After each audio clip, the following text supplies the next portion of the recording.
కొండలెక్కి నదీనదాలు దాటి ఘోరారణ్యాల్లో తపస్సులు చేసుకునే ఆ మునీశ్వరులు ఎందుకు ముక్కులు మూసుకునేవాళ్ళో అర్థమయ్యేది కాదు. కళ్ళు మూసుకుంటే అదొక రకం, కానీ ముక్కులే మూసుకుంటే ఊపిరాడక టపా కట్టేస్తారుగా. అదెలా సాధ్యం? దానికే కఠోర సాధనని, ఒక లక్ష్యం సాధించడం కోసం, ఆ దేవుణ్ణి ప్రసన్నం చేసుకోవడం, ప్రత్యక్షమయ్యేలా చేసుకోవడం కోసం చేసే ఒక సాధనే తపస్సు అంటూ అటూ ఇటుగా అర్థం కాని భాషలో భాష్యం చెప్పేవాళ్ళు. ఆ తర్వాత కమండలాలు చేతబట్టి కొండల్లోకి నడుచుకుంటూ వెళ్లే మునులు, యోగులు అడ్వర్టైజ్మెంట్లో కనిపించి వనమూలికలతో చేసిన టూత్ పేస్టుల్ని, క్రిముల్ని వాడాలంటూ సినిమా హాళ్లలో చూపించేవాళ్ళు. ఆ ప్రకటనలు ఇప్పుడూ వస్తున్నట్లున్నాయి. ఇప్పుడు యోగా ప్రచార ప్రాభవాలు నడిచిపోతున్నాయి. అసలు యోగా అంటే అడవుల్లో ముక్కు మూసుకుని తపస్సులు చేసే ముల్లే గుర్తుకొచ్చి మనకెందుకులెమ్మంటూ దాని జోలికే వెళ్లని జనరేషన్ ఒకటుంది. యోగాని ఒక మతానికి ముడిపెట్టే ప్రయత్నాలు జరుగుతున్నాయంటూ ఇవాళ మోదీయుల మీద పడిపోతున్న విమర్శ. నిజానికి ఈ విమర్శ చాలా పాతదే. ఆ వివేకానందుడు ఆనాడు షికాగోకి వెళ్లే ఉండకపోతే పాశ్చాత్య ప్రపంచానికి ఈ యోగా గురించి తెలిసేదే కాదు.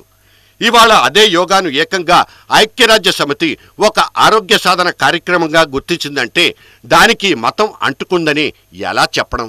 ప్రాచీన భారతీయ సంస్కృతుల్లో యోగా ఒక భాగమన్న దాంట్లో సందేహాలే లేవు. హైందవం, బౌద్ధం లాంటి మతాల్లో కూడా యోగా ప్రసక్తులు ముమ్మరంగానే ఉన్నాయి.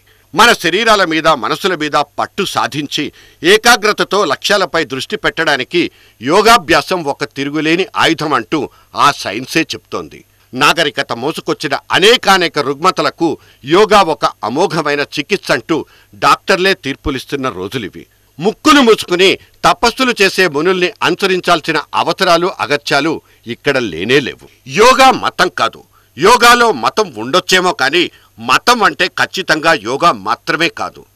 శరీరాంగాలు, ఉచ్ఛ్వాస నిశ్వాసలు, మనసుల్ని ఉపయోగించి మన లక్ష్యం వైపు దృష్టిని కేంద్రీకరించడం ఇవాల్టి రోజుల్లో చాలా అవసరం. యోగా మతమే అయితే అక్కడ ఏ దేవుడు లేడు పూజించడానికి. విగ్రహాలుండవు, ప్రార్థనలు చేయాల్సిన అవసరాలు లేవు, కీర్తనలు చదవక్కర్లేదు. అక్కడెవరూ మెంబర్షిప్పులు తీసుకోమంటూ రసీదు పుస్తకాలేసుకుని మీ వెంట పడరు. గుళ్ళు, మసీదులు, చర్చిల్లోకి వెళ్లాల్సిన అవసరాలు లేవు. శారీరక, మానసిక వ్యాయామాలు చెయ్యడానికి ఎవరి అనుమతులు కావాలి?